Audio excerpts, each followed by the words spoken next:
Hello, my name is Tina Vilsbøll. I am a professor at Steno Diabetes Center in Copenhagen, and I'm also affiliated to University of Copenhagen in Denmark. It's an honor to be here today with two really interesting individuals. The first one is Yassir Javaid and Miss Hyvelle Ferguson-Davis. Please, Yassir, could you introduce yourself in short?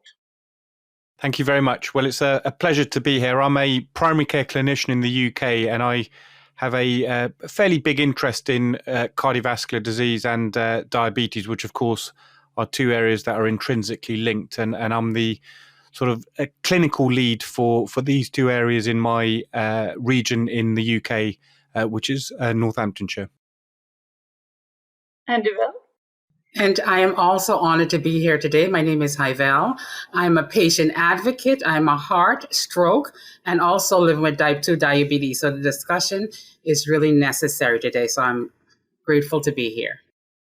And I was so engaged about presenting Yassir and Hyvelle, so I forgot to tell you out there that I've been working within the field of diabetes, obesity, and incretin hormone, specifically GLP-1 now for more than 25 years, and it is really an honor to be here.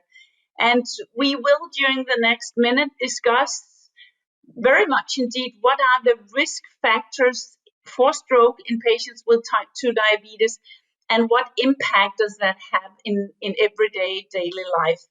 And before going into really details, I'll just try to do my best to set the scene, because in short, we have learned so much about diabetes during, well, you could say the last 20 years, but indeed the last 10 and very, very much the last 5 years, because we now have new glucose lowering drugs that can actually change the life story of type 2 diabetes.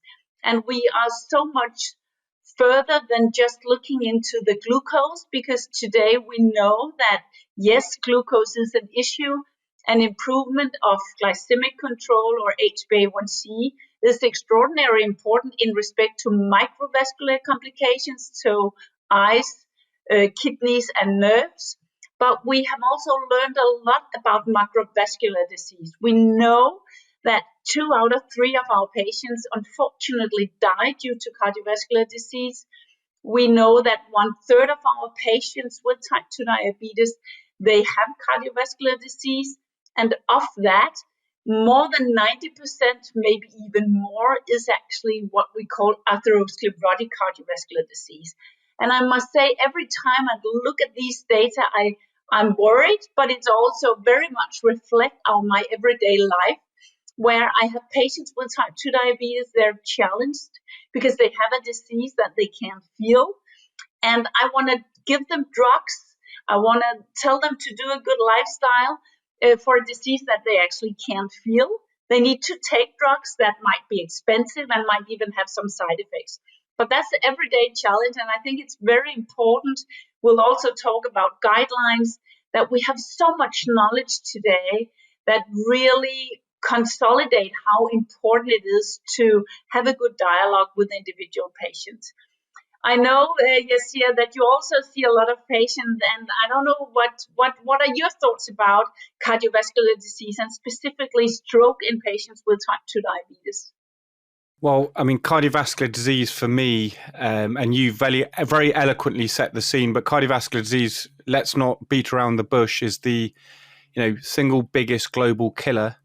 In the UK, it's responsible for 25% of all deaths. And of course, stroke, you could easily argue, is the most potentially devastating of all cardiovascular events because of the association with not just mortality, but morbidity and disability and resultant cost to the healthcare economies. But in type 2 diabetes, I mean, these are intrinsically linked conditions, because in type 2 diabetes, cardiovascular disease has a heightened importance. As you have stated, the majority of our patients living with type 2 diabetes are not going to die from microvascular disease. They're going to die from macrovascular cardiovascular disease, either a heart attack, a stroke, or crippling heart failure. And these events occur prematurely, usually, and patients can lose many good quality of life years. So I think we must be aware of this. We must share this in a in an informed manner with patients, so we don't just get worried about the glucose. There's been, in my opinion, quite a lot of glucose centricity. It's very important to focus on the glucose, but we must focus on all of those other cardiovascular risk factors which diabetes unfortunately potentiates. Obviously, there are risk factors you can't do anything about, being increasing age, being male, genetics, family history. But there are many risk factors that you can do something about, the modifiable risk factors, healthy lifestyle, central obesity, dyslipidemia, chronic kidney disease. We now know is a very, very potent cardiovascular risk factor. But I would put two risk factors in combination, and that is anyone with diabetes or metabolic disease in combination with hypertension. I think this really does turbocharge that atherosclerotic trajectory, and we've got to move away. And I'm so glad to see modern thinking of the management of diabetes has moved away from sort of a glucocentric approach to a much more holistic, broad cardiovascular prevention approach, dealing with all of those sort of modifiable risk factors. But of course, it's not easy. At the end of the day, the patient is at the center, and we have to try and negotiate with our patients to try and give them the best sort of long-term outcomes. Yeah, and I think we have a stroke survivor with us today, don't we, Hyvelle? And I think it's actually wonderful because we know that having type 2 diabetes on the top of a stroke, I mean, stroke is always devastating, but if you have type 2 diabetes on the top, the mortality and the rehospitalization rates are so much higher. So, Hyvelle, could you tell us your story? Yes, it's so important that we know the warning signs because it was missed in my case. And information is out there, but it's not available to everyone. You know, who makes an association with stroke, diabetes, or even heart attack? And for me, it came really late. I was in the middle of my nightmare before I understood what the diabetes did to everything. And I call diabetes like a gateway because it starts with that. And then if you don't take care of it, if you don't go see a doctor and get those needs addressed, there's going to be issues. So it comes from a standpoint of educating a patient, of understanding truly if they don't gain control, just going to the doctors, and it's a collaboration. But a stroke is deafening. Yeah. I was 41 years old. Yeah. And I suffered a stroke. And my world became really quiet. Yeah. And I think it's very important you say, well, you didn't know, but I think actually a lot of healthcare providers out there, really understanding the correlation between diabetes, obesity, hypertension, and the risk of stroke, and treat, aggressive early. I think that's very, very important. That's one of the things we have learned. So how are you today, Hyvelle, with respect to your stroke? Are you okay? Do you work, or are you? How is your life? Well, once you've had diabetes and suffered traumatic illnesses, your life never becomes the same. So you learn how to live despite a diagnosis. Granted, I'm not where I want to be. And there's a lot of information. Once that diagnosis is initially done, I went from not even knowing about shooting up with, pills and taking all type of stuff to a world of how to eat, when to eat, and all the guidelines. And for a patient who has just been diagnosed and they're given all this information, and what do they do with it? So it's so important that we start the conversation of putting a patient's perspective of just how to navigate. You have to go and get an endocrine appointment if you can get one. And, the PCP specialist, so your whole world gets small because now you're navigating waters that you've never even dealt with or even understood what diabetes is in the first place. And what I hate most of all is I was told to take my medication as coverage. And I know how deadly that is because I did not change my eating habits. My medication became a coverage to what I was eating. And we all know how that ended. So it's about making sure a patient knows exactly what the outcomes are but it's most about making sure that PCP is the gateway, that PCP is everything as far as funneling information and just moving from a standpoint. Yeah, I think I'm sure that Yassir fully agree with me that it's very important to get information out there to diagnose type 2 diabetes as early as possible. Unfortunately, we know today that many people with diabetes already have complications when they're diagnosed, and that tells me that they're diagnosed too late. And to go beyond glycemic control, also treat the obesity, the hypertension, the dyslipidemia. Can you just, in 30 seconds, Jamia, give a take home for our healthcare colleagues out there?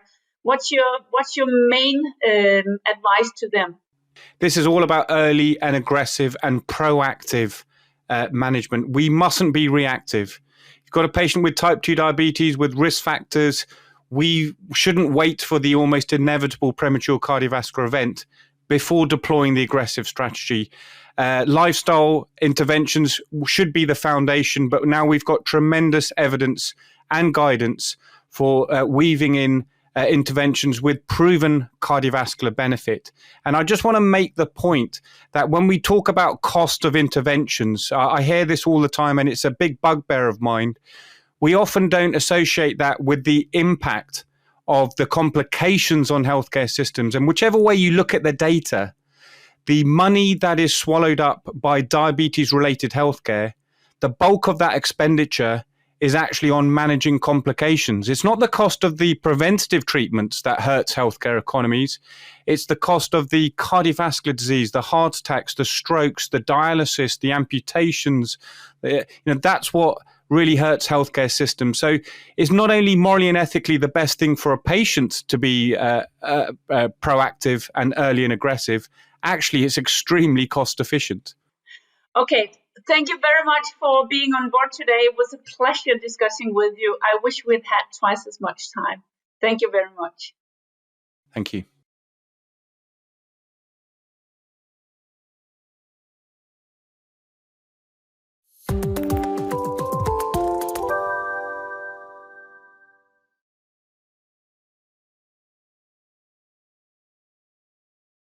Hello and a very warm welcome to everyone. My name's Dr. Yassir Javaid. I'm a primary care clinician practicing in the UK, and I'm also the cardiovascular and diabetes lead for my local area in Northamptonshire.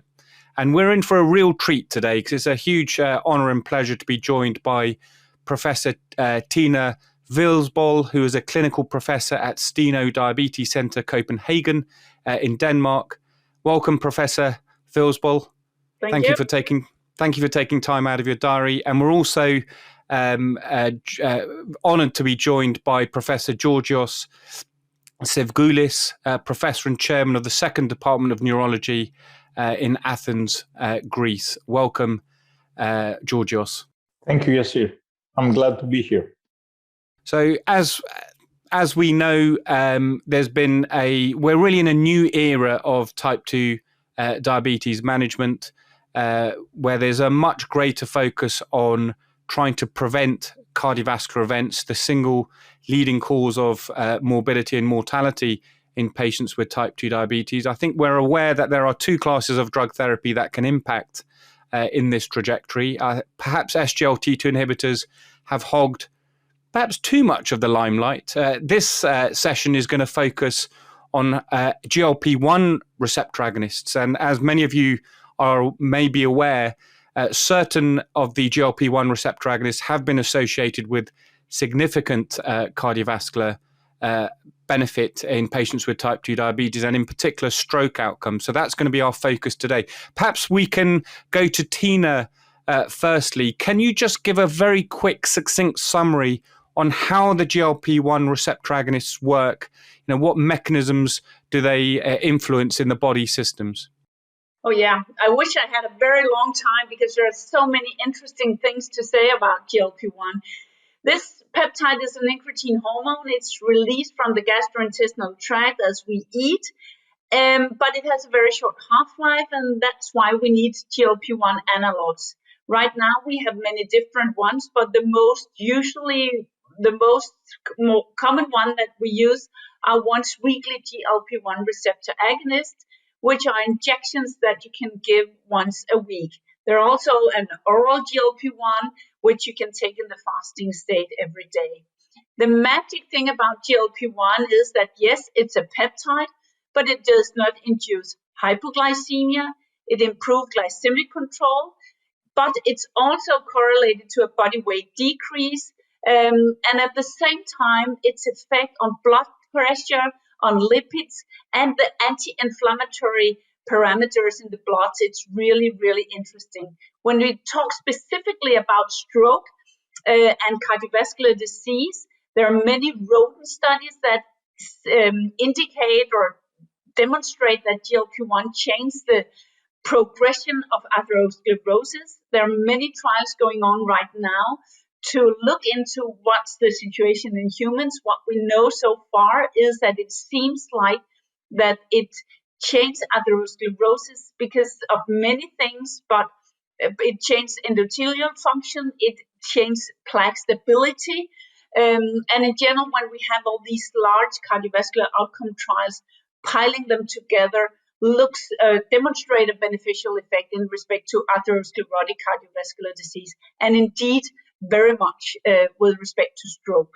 So it's so much more than just a glucose lowering drug. Absolutely, and we know that the cardiovascular benefits are independent of the sort of glucose lowering and weight loss. And you've given some, potential mechanisms, in particular, I think the anti-inflammatory action that could influence the atherosclerotic trajectory, which of course differentiates them from SGLT2 inhibitors, whose cardiovascular protective effect is very much focused on reducing heart failure and improving heart failure outcomes. This is more on atherosclerosis. Georgios, you're very much in the business of dealing with patients who've had sort of catastrophic atherosclerotic cardiovascular events.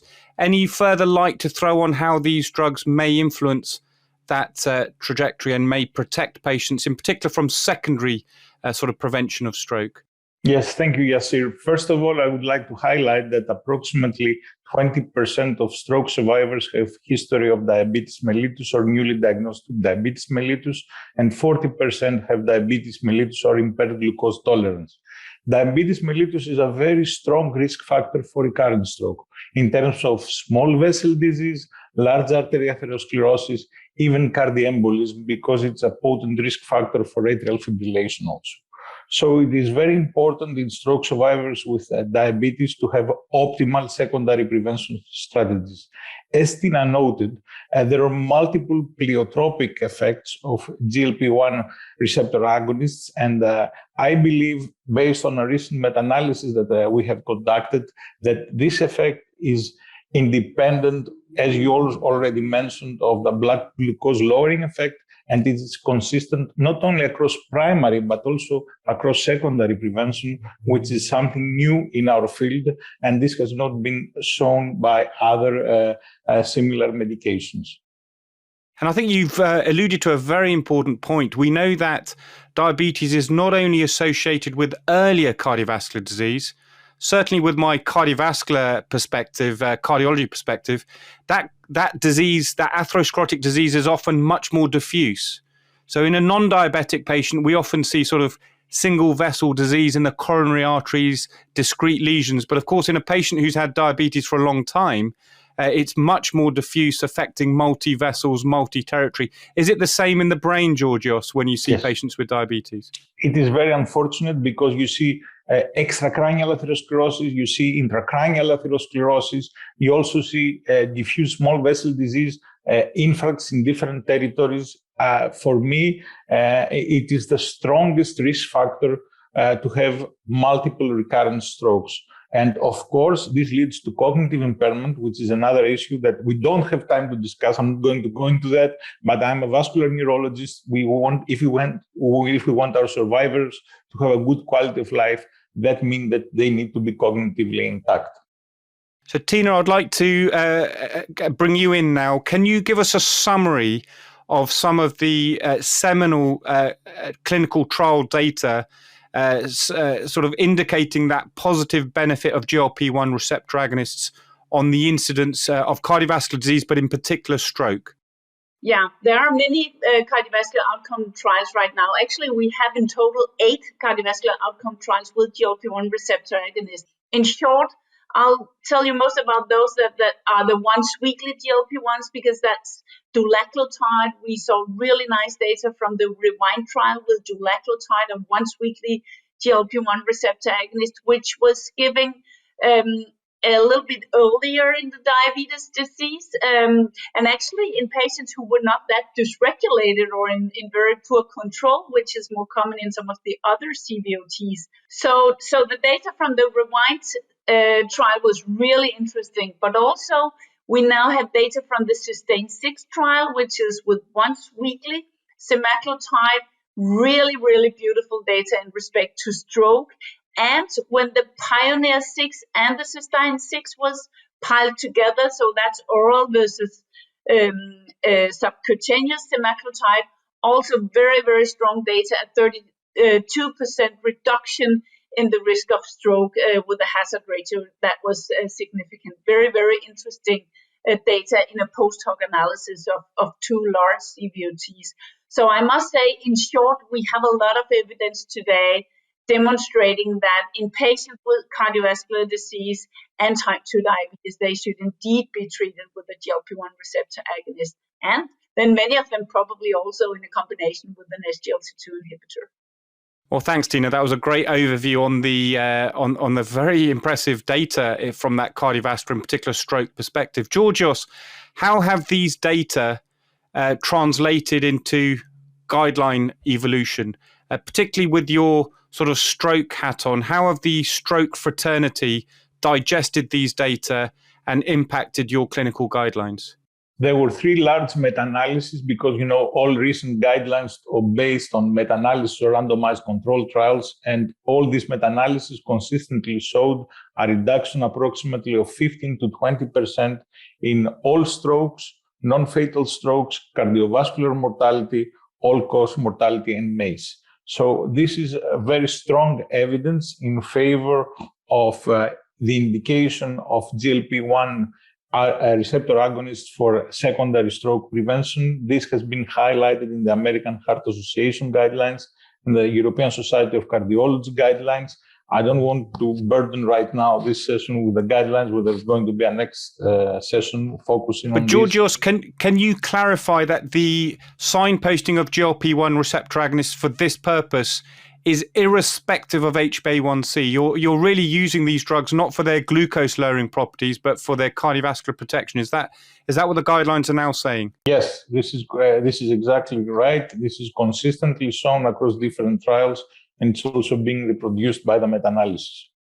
Okay, brilliant. So look, why is there such a variation in usage of GLP-1 receptor agonists? And in my opinion, and I think the opinion of many, huge underusage across the board, really, particularly amongst sort of cardiovascular specialists. What is it? What are the real world factors that may affect whether clinicians use a GLP-1 receptor agonist? And what can we do to overcome these barriers, Tina? Well, I think I fully agree with you that it's underutilized. And I think it's due to many things. Doctors don't understand how dangerous a disease type 2 diabetes is. But I also think that cardiologists, neurologists, nephrologists, they're a little bit afraid about it because it's an injection. They don't really understand the difference between GLP-1 and insulin. They might be worried about hypoglycemia, which is not an issue as long as you don't combine it with SU or insulin. And then I think that many cardiologists, the cardiologists have taken the SGLT2 inhibitors into their hands because it has to be simple for a cardiologist, doesn't it? It's just another tablet. But with GLP-1, I think many are worried about the side effects that they've heard about: nausea, vomiting, diarrhea, not only scary for the patients, but also for the doctors. But there I have to remind everyone that it's dose dependent, meaning that very few side effects with the low dose, and 85% of the patients have no side effects at all. So don't worry too much about the side effects. I think it's very important for all of you out there to get on board, try it, and see how happy your patients actually are when they are treated with this. And to be honest, once you've told a patient about the associated weight loss, many of them sort of break their fear of injections. But I do agree with you. I think fear of causing hypo, we need to break that myth. Unless you're using this with a sulfonylurea or insulin, you're not going to get that. Georgios, from what about your colleagues in neurology and stroke? Why is there such a reluctance to use a drug which clearly has such impactful efficacy data for stroke prevention? The fear of hypoglycemia is the main factor. And of course, neurologists are not very familiar with anti-diabetic medications. So they might refer the patient to a diabetes specialist or an endocrinologist or to a metabolism specialist, but then the patient may not go, and this is lost in translation. And I think that we should also discuss the multidisciplinary approach in the secondary prevention of these patients, that when you have a team of different experts at the same time taking care of this individual patient. And I think in this scenario, the real world evidence will be much stronger in favor of GLP-1 receptor agonists. Look, guys, we've completely run out of time. We've gone over time, but thank you very much for your expertise. I thoroughly enjoyed the discussions, and we very much hope it's of use to our viewers. Thank you. It was fun.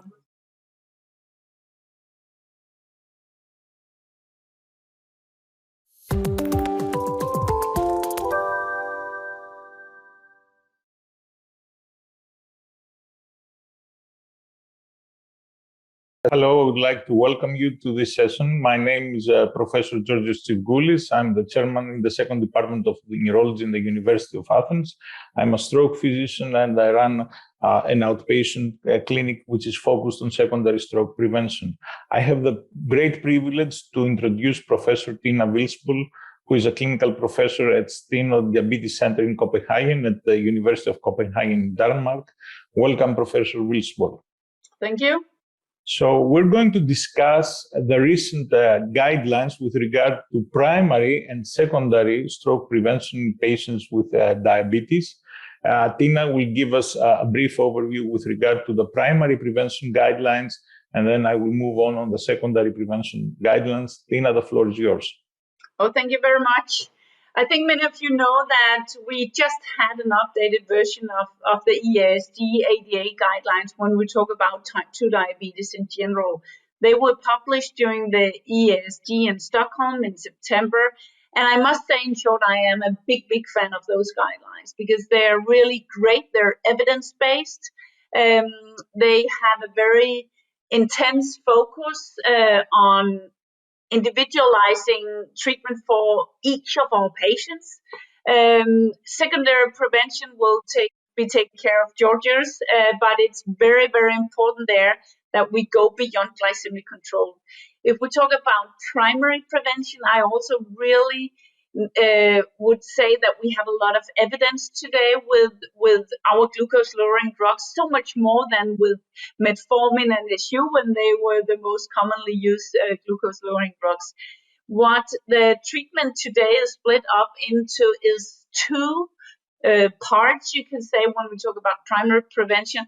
That is glycemic control and weight reduction. And I think especially the last point, looking into weight reduction more extensively, is really important. If we talk first about glycemic control, then it is you have to consider every time you sit in front of a patient how efficacious a glucose lowering drug you want. And on the top of the hierarchy, you have the GLP-1 receptor agonist and insulin, but insulin is actually lower down in the cascade of glucose lowering drugs. So GLP-1 is really efficacious in respect to being a glucose lowering drug.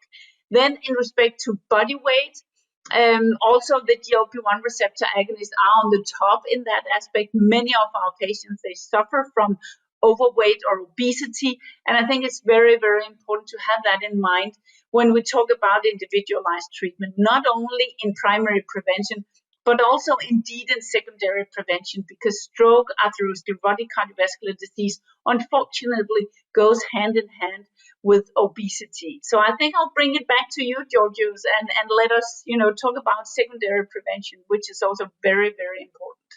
Yes. Thank you. Thank you, Tina. I'm going to start with the American Heart Association, American Stroke Association guidelines.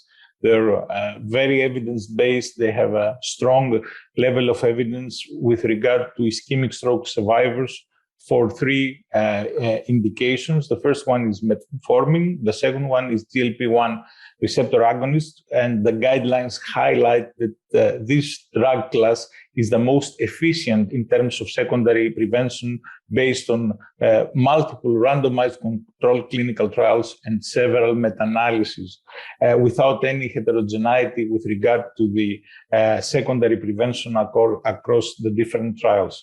And in patients with coexisting heart failure and chronic kidney disease, then the American Heart Association guidelines recommend sodium glucose contrasponder 2 inhibitors in this specific subgroup of patients. Now, moving to the recent European Society of Cardiology guidelines, again, the first option is metformin, and then the second option is either GLP-1 receptor agonist or SGLT2 inhibitors in patients with concomitant cardiac or cerebrovascular disease.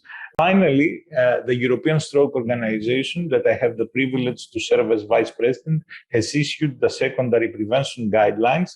And these guidelines are based on the GRADE approach. And for the GRADE approach, it is mandatory to consider trials that have as endpoint stroke prevention. And with regard to secondary stroke prevention, there was one only positive trial with regard to the primary endpoint. It was called the IRIS trial, and the medication that was tested in the trial and had a positive effect in stroke prevention was pioglitazone. And I would like now to give the floor back to Tina, because using pioglitazone is very challenging in secondary stroke prevention, especially in patients who have heart failure. And there are multiple side effects of pioglitazone. And I would like Tina to give us a brief overview with regard to this agent. Yeah, I think I'll actually make it short, because I have actually myself never, and you might be surprised about that, I've never prescribed TCDs to patients with type 2 diabetes. Even I would say if Pio was the last drug I had on board, I would be very reluctant in using it in these patients. Because today we have so much more in our toolbox, and especially the GLP-1 receptor agonist and the SGLT2 inhibitors. They are just so efficacious in both primary and secondary prevention. So we need to have also the ESO guidelines updated with that. There are trials ongoing right now with respect to GLP-1 receptor agonist and stroke. And of course, we need those data. But it's always a balance, an individualized approach, all the other benefits that we get out of the GLP-1 receptor agonist. So for me, the choice is easy. I would go for a GLP-1 receptor agonist or an SGLT2 secondhand much before a pioglitazone. Yeah, I would like to highlight that the European Stroke Organization guidelines took into account secondary prevention both for diabetic and non-diabetic patients, and the IRIS trials included mostly non-diabetic patients because of the pleiotropic effects of pioglitazone. But currently, the secondary prevention guidelines for diabetic patients focused only on patients with diabetes or underway, and I'm sure that they will show a totally different recommendation. Now, with regard to the safety of GLP-1 receptor agonists, because I think this is very important, and this has been highlighted in both primary and secondary prevention guidelines, I would like to acknowledge the fact that the hypoglycemic effects are very, very seldom, very, very uncommon in the randomized clinical trials and the real-world evidence, at least in terms of the secondary stroke prevention field. Tina, would you like to comment on the safety, which is highlighted also in the guidelines of GLP-1 receptor agonists? Yeah, it's absolutely right that there is no risk of hypo. That's also why we now use GLP-1 receptor agonists in obese individuals without type 2 diabetes, because it simply doesn't work if glucose goes down. Then we've learned a lot from all the CVOTs. Now we know that there are more than 200,000 individuals who have actually been in a CVOT. And we've talked much about pancreatitis, pancreas cancer, C-cell changes. And in short, all those trials, when put together, There are no indications of changes in the thyroid function nor an increased risk of pancreatitis. We know that patients with obesity and type 2 diabetes per se have an increased risk of pancreatitis. And besides that, I would say there are also a small increase, 2 to 4 beats per minute with respect to heart rate, but it doesn't impact the results in respect to MACE or major cardiovascular events. So in short, GLP-1 receptor agonists are safe, they're efficacious, and they have a sustained effect on many of the things that we appreciate in respect to preventing cardiovascular disease. And by that, I of course mean, yes, glucose, but also blood pressure, body weight, liver enzymes, visceral fat, and then the magic bullet, I would say, the change in atherosclerotic cardiovascular disease, which is being investigated intensively these years. Yeah, so if we would like to summarize this session within 20 seconds, I believe that all guidelines align, both in terms of primary and secondary prevention, that GLP-1 receptor agonists are very safe. They reduce the incidence of first ever and recurrent stroke. They have pleiotropic effects, and they're very safe in terms of their use. Thank you, Tina. I fully agree. Mm-hmm.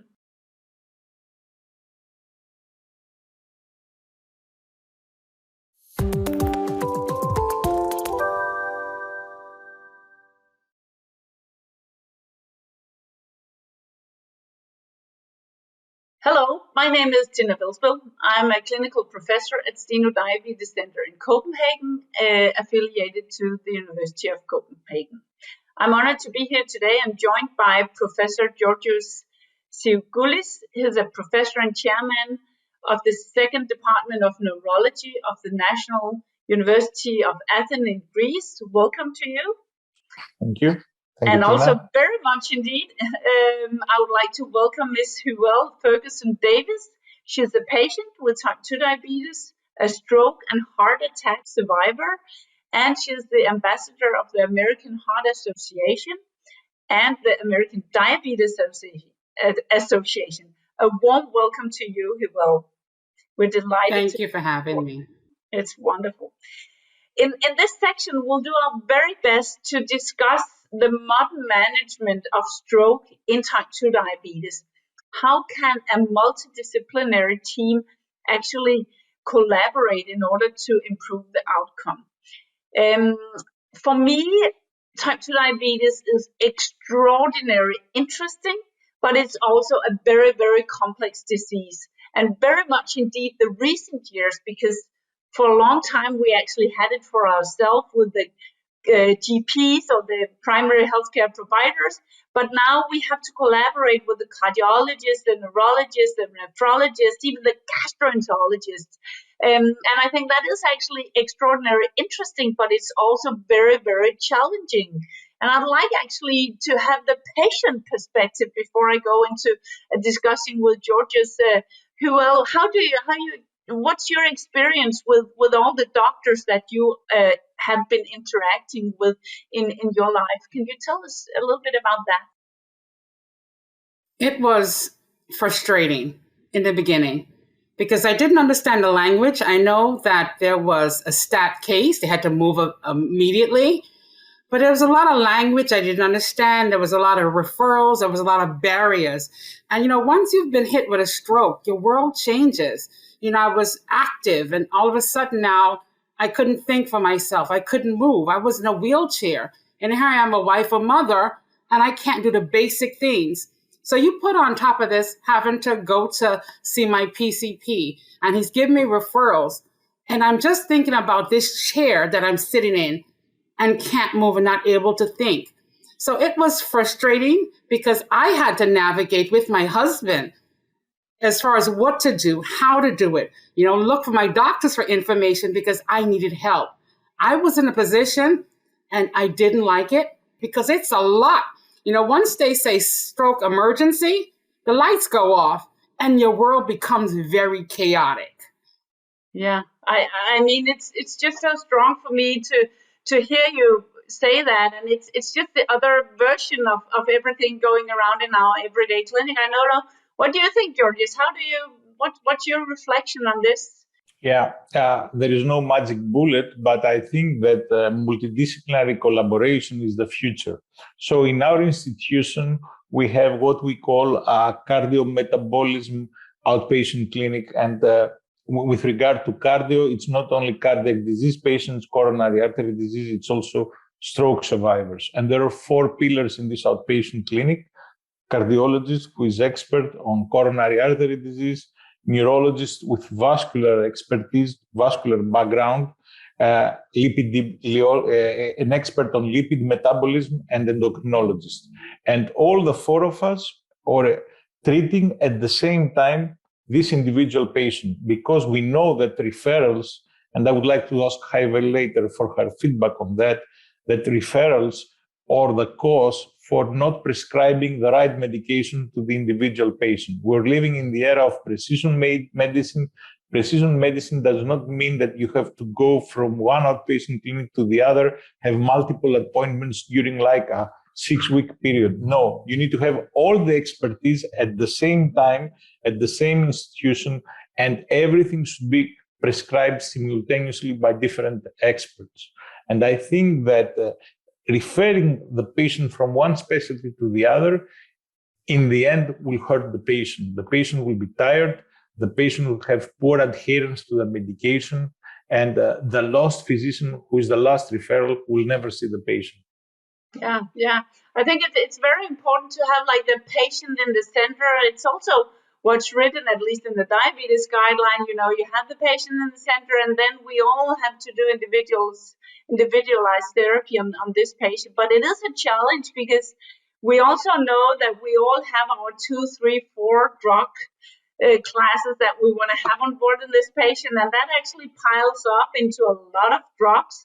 And then we have dietitian, physiotherapists wanting to, really interact. So I think it's very important also to have multidisciplinary, conferences and talks. What's our prioritization actually here? What should go first? Because right now we really see that cardiologists, they want to pile in all the drugs within the first 48 hours when the patient is admitted to the hospital. And honestly, it's important to get them on board. But for me, it doesn't really have to be within the first 48 hours, because I actually think that could be a bit overwhelming when you're actually sitting in a wheelchair and that being a focus. I don't know what you think about that, Hyvelle. Yes, that's so important, and collaboration is the key. And I found myself actually questioning doctors in reference to, what I was on and how do we proceed. And, the referrals was a roadblock because, the doctors weren't communicating. And that was a major frustration on my part as far as in the lab works. When you go into a doctor's office, do they have the proper information on you? I was just told to take my drugs. I didn't know about the drugs until I did my research. And I went to my pharmacist, okay, I'm taking this. Why am I taking this? So I didn't, and as a patient, we have also responsibility to learn about the information, ask questions. I knew after my stroke, I don't think as much. So I went in with a tape recorder and I asked my doctor, can I tape the sessions? Because he was regurgitating information in that first 15 minutes that I meet him. And I know that information I needed. And I knew if I just walked in there and we had a conversation, it would go in my ears and out. So I was not, so I had to become an informed patient to really understand diabetes, to control it, to look at different facets of what diabetes caused in the first place. And then I went from that, if I can control my A1C, that's a goal. But it all starts with my PCP. I collaborated with him and I wanted the information. So I started learning, but it needs to be a collaboration and empathy on the side of the doctor to make sure that relationship is forged. Yeah, and I think it's very important what you say is that the PCP is very central here, because what we talk about is all the specialists out there, and the ideal situation is, of course, that the patient comes to the same room every time and then the specialists come to the patient, but that is not always the case.